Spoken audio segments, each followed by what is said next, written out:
Proyek memperkuat pertahanan timnas Indonesia akhirnya mencapai puncak dengan naturalisasi Justin Hubner, Nathan Jo Aon, dan Jay Itzes.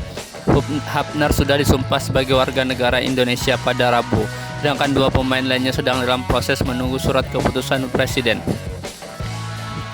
Hadirnya tiga pemain berposisi bertahan ini membuat total naturalisasi selama masa kepelatihan Sintayong menjadi 8 pemain. Dari 8 itu 6 diantaranya adalah back.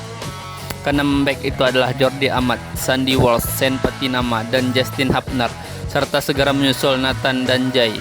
Dua pemain lainnya adalah Rafael Struijk dan Ivar Jenner. Ini tidak termasuk Elkan Bagot, pemain yang sudah berkiprah di Liga Inggris ini bukan pemain naturalisasi.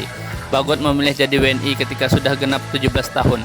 Artinya pula nanti akan ada 9 diaspora di dalam timnas Indonesia, tidak termasuk Asnawi Mangku Alam Bahar, Pratama Arahan, Marcel Ferdinand, dan Sadil Ramdhani. Proyek memperkuat sisi pertahanan timnas Indonesia dengan naturalisasi pemain ini di satu sisi mengancam kesempatan back-back yang berkiprah di dalam negeri. Arhan, Asnawi, dan Rizky Ridho akan menjadi sosok yang paling terancam. Ketiga pemain ini akan bersaing dengan back-back naturalisasi yang kualitasnya terlihat lebih baik. Asnawi misalnya akan bersaing dengan Sandi. Meski Sandi ia bisa bermain sebagai gelandang, posisi utamanya adalah bek sayap kanan. Kualitasnya keduanya akan diuji Sintayong. Begitu pula dengan Ridho. Pemain Persija ini akan bersaing dengan Jordi, Elkan, Hubner, dan nantinya Jay.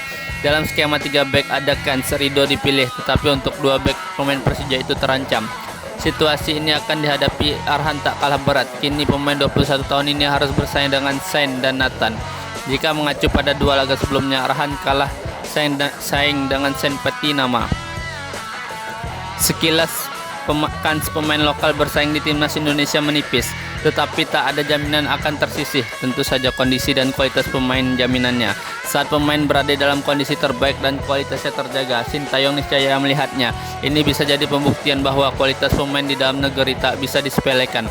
Pengamat sepak bola nasional Muhammad Kusnaini menilai peluang back-back lokal sama terbukanya dengan pemain naturalisasi. Pemain diimbau tak berkecil hati. Ini jadi tantangan tersendiri bagi para pemain lokal. Pemain-pemain seperti Asnawi, Arhan, atau Ridho tak boleh cepat puas. Mereka harus terus meningkatkan kualitas.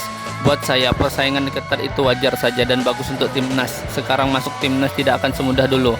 Betul-betul harus diperjuangkan dengan penampilan yang konsisten agar bisa dalam kondisi prima dan punya kualitas layak timnas. Pemain tentu saja harus menjaga gaya hidup. Jika tak bisa menjaga gaya hidup, atlet pasti akan tersingkir.